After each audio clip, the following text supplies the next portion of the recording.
ನಾಗಲ ಮುದ್ದಮಾದೇವಿಯ 9ನೇ ವರ್ಷದ ವಾರ್ಷಿಕೋತ್ಸವ.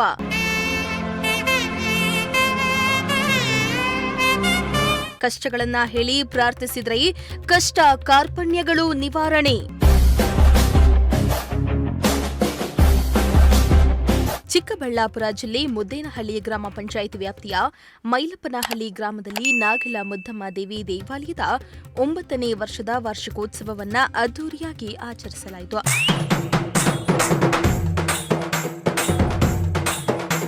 ಗ್ರಾಮದ ಮಹಿಳೆಯರು ವಿಶೇಷ ಅಲಂಕೃತವಾದ ದೀಪಗಳನ್ನು ತಮಟೆ ವಾದ್ಯಗಳೊಂದಿಗೆ ಹೊತ್ತು ಸಾಗಿದ್ರು. ಇಡೀ ಊರೇ ಈ ಕಾರ್ಯಕ್ರಮದಲ್ಲಿ ಭಾಗಿಯಾಗಿ ವಿಜೃಂಭಣೆಯಿಂದ ದೇವಿಯನ್ನ ಊರ ತುಂಬಾ ಮೆರವಣಿಗೆ ಮಾಡಿ ಸಂಭ್ರಮಿಸಿದ್ರು.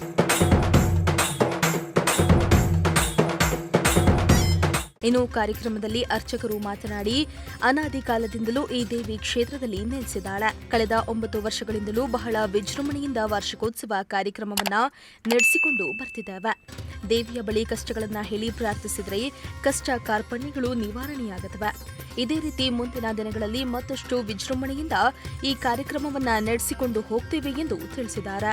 ಚಿಕ್ಕಬಳ್ಳಾಪುರ ತಾಲೂಕು, ಚಿಕ್ಕಬಳ್ಳಾಪುರ ಜಿಲ್ಲೆ ಮೈಪ್ನಹಳ್ಳಿ ಗ್ರಾಮದಲ್ಲಿ ಅನಾದಿ ಕಾಲದಿಂದ ನಡೆಸುವಂತಹ ಆದಿಶಕ್ತಿ ನಾಗದೇವತೆಯವರ ಅಮ್ಮನವರ ವಾರ್ಷಿಕೋತ್ಸವ ಕಾರ್ಯಕ್ರಮವನ್ನು ಈ ದಿನ ಗೋಧೂಳಿ ಲಗ್ನದಲ್ಲಿ ಗಂಗಾ ದರ್ಶನ, ಕಳಶ ಸ್ಥಾಪನೆ, ಮಹಾಗಣಪತಿ ಪೂಜೆ, ಸ್ವಸ್ತಿ ಪುಣ್ಯ, ನವಗ್ರಹ ಶಾಂತಿ, ಬೆಳಗ್ಗೆ ದುರ್ಗಾ ಹೋಮ, ಪಂಚಾಮೃತ ಅಭಿಷೇಕ, ಬೆಳಗ್ಗೆ 5 ಗಂಟೆಗೆ ಸರಿಯಾಗಿ ಮಹಾತಾಯಿ ಜಗನ್ಮಾತೆ ಆದಿಶಕ್ತಿ ನಾಗದೇವತೆ ಅಮ್ಮನವರ ಮಹಾಮಂಗಳಾರತಿ, ಮಹಾಪೂರ್ಣಾವತಿ ಕಾರ್ಯಕ್ರಮವನ್ನು ಮೈಪ್ನಹಳ್ಳಿ ಗ್ರಾಮದಲ್ಲಿ ಬಹಳ ಅದ್ಭುತವಾಗಿ ಏರ್ಪಡಿಸಲಾಗಿದೆ. ಆ ತಾಯಿ ಜಗನ್ಮಾತೆ ಲೋಕಪಾವನಿ ಜಗಜ್ಜನನಿ ಈ ಗ್ರಾಮದಲ್ಲಿ ಇನ್ನಷ್ಟು ಅದ್ಭುತವಾಗಿ ನಿಂತು ಒಳ್ಳೆ ಮಳೆ ಬೆಳೆಗಳನ್ನು ಕೊಟ್ಟು ಈ ಕ್ಷೇತ್ರ ಇನ್ನಷ್ಟು ಅಭಿವೃದ್ಧಿ ಆಗಲಿ ಅಂತ ಆ ತಾಯಿ ಜಗನ್ಮಾತೆಯಲ್ಲಿ ಪ್ರಾರ್ಥನೆ ಮಾಡ್ಕೊಳ್ತೀರಿ.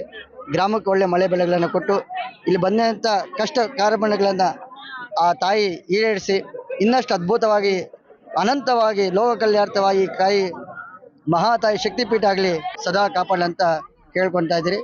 ನಲ್ಲಿ ಗ್ರಾಮಸ್ಥರಿಂದ ನಾವು ಅನ್ಕೊಳೋದು ಏನಂದರೆ, ನಾವು ಏನು ದೇವಸ್ಥಾನ ದೊಡ್ಡದಾಗಿ ಕಟ್ಟಕ್ಕೆ ಹೋಗಿಲ್ಲ. ನಾವು ಮನೆಯಲ್ಲಿ ಉದ್ಭವ ಆಗಿರೋದಕ್ಕಿಂತ ನಾವು 9 ವರ್ಷದಿಂದ ಈ ಕಾರ್ಯಕ್ರಮ ನಡೆಸ್ಕೊಂಡು ಹೋಗ್ತಾ ಇದ್ದೀನಿ.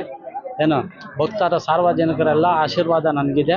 ಎಲ್ಲ ಸಾರ್ವಜನಿಕರಿಗೂ ಒಳ್ಳೇದಾಗಲಂತೇಳಿ, ಆಮೇಲೆ ನಮ್ಮ SVT ಸುರೇಶ್ ಅಣ್ಣ ಅವ್ರಿಗೆ ಒಳ್ಳೆ ಗುಣ ಕೊಡಲಿ, ಒಳ್ಳೆ ಭಕ್ತಾದಿಗೆಲ್ಲ ಇದು ಮಾಡಲಿ, ಅವ್ರಿಗೆ ವಂದನೆಗಳು ಹೇಳ್ತೀನಿ. ಪ್ರತಿ ವರ್ಷಕ್ಕೂ ನನಗೆ ಸಪೋರ್ಟ್ ಮಾಡ್ತಾರೆ, ಅವ್ರಿಗೆ ವಂದನೆಗಳು ಹೇಳ್ತೀನಿ. ಮೋಹನ್ ಕುಮಾರ್, ಪ್ರಜಾಶಕ್ತಿ ಟಿವಿ, ಚಿಕ್ಕಬಳ್ಳಾಪುರ.